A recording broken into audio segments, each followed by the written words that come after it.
الله أكبر لا إله إلا الله محمد رسول الله لا إله إلا الله علي ولي الله. It is important, ladies and gentlemen, and here I speak to the Shias, to carry this revolution, to keep this revolution flowing. The revolution of Hussein, blessings be upon him, must not stop, and it shall not stop. It is something that continues. It is a revolution that continues and shall continue throughout the generations. Know, O Shia, that our revolution and our rejection and our opposition is not only limited to Banu Umayyah, Yazid, Muawiyah. Rather, our rejection, if we want to be Husseini, if we want to be followers of Hussein, blessings be upon him, then our rejection and our opposition and our revolution is against those who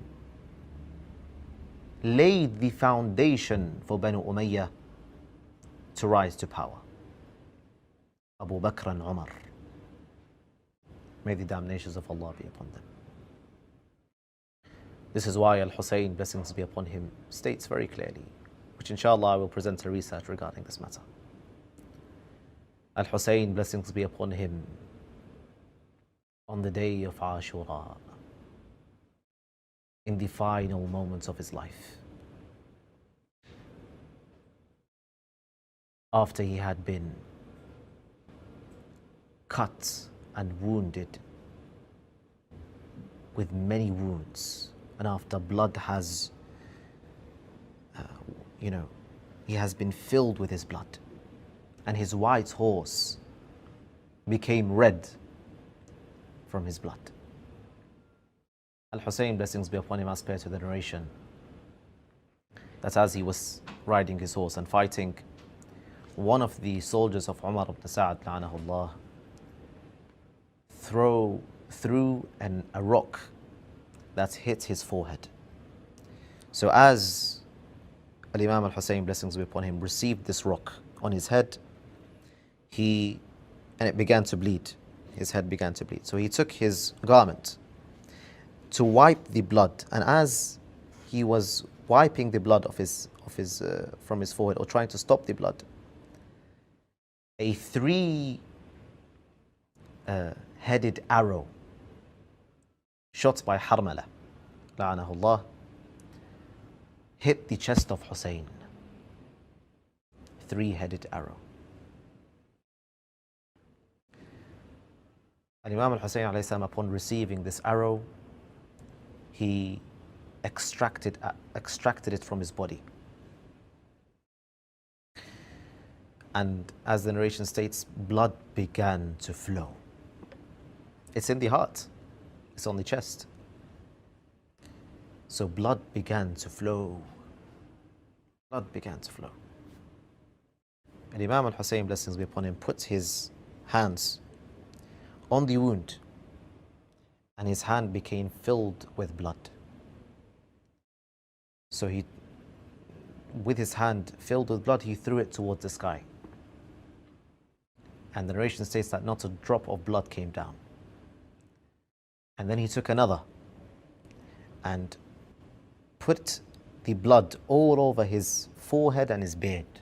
The Imam had a big, had a thick white beard. His beard was white, blessings be upon him.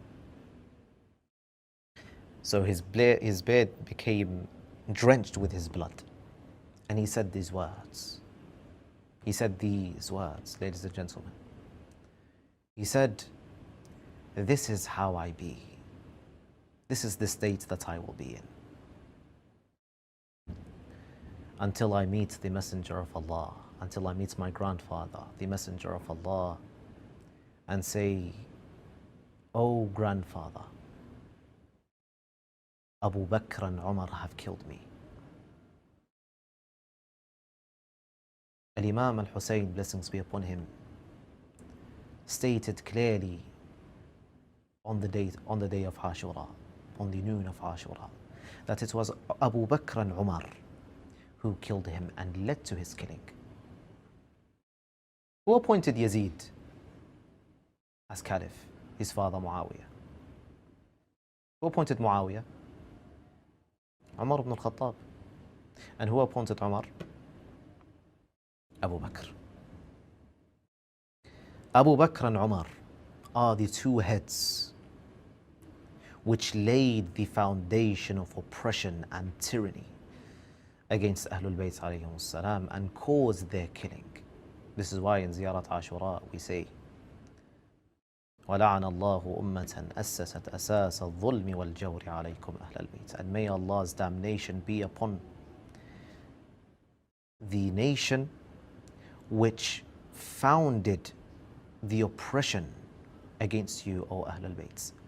وَلَعَنَ اللَّهُ الْمُمَهِّدَيْنِ وَلَعَنَ اللَّهُ الْمُمَهِّدَيْنِ الَّذِينَ أَسَّسُوا أَسَاسَ ذَلِكَ. May Allah curse, or may Allah's damnation be upon the two who founded this oppression towards you, Ahl al-Bayt. The two here is Abu Bakr and Umar. Anahum Allah. Al-Hussein himself says that Abu Bakr and Umar have stepped on our necks. حَمَلُوا النَّاسَ عَلَى رِقَابِنَا. They have carried the people on our necks. Ahlul Bayt, blessings be upon them, throughout their lives, from Fatima and Ali, blessings be upon them, all the way till Imam al-Mahdi. It is recorded from them that they were always in opposition to Abu Bakr and Umar. It is recorded. I'm here referring to also Bakri sources. That they always deemed Abu Bakr and Umar as oppressors. At least in the Bakri sources regarding the land of Fadak. You would find from Imam Ali alayhi salam all the way till the end of the last Imams, blessings be upon them, that they always deemed Abu Bakr and Umar, or Abu Bakr specifically, Umar and other matters regarding the Messenger of Allah sallallahu alayhi wa and his kufr in stating that the Messenger of Allah is deluded, is delirious. Regarding the Abu Bakr, that he was oppressive towards Fatima and usurped her right in Fadak. You'd find this, it is known. Anyone who reads history, even from an English point, even from a non-Muslim point of view, an Orientalist, for example, an English historian, a Western historian, a non-Muslim would realize that the household of the prophets were always in opposition to the government. Always. And our main problem is ignorance. People don't read. People don't want to read. People are too lazy to find truth. If they were to read and shwaya and get tired on themselves, spend a few nights. This is truth and falsehood, ladies and gentlemen. This is one needs to worry about his akhirah. One needs to worry about where is he going to go after this life. If they were just to read a little bit, they would realize the truth and not have a shed of doubt in that matter.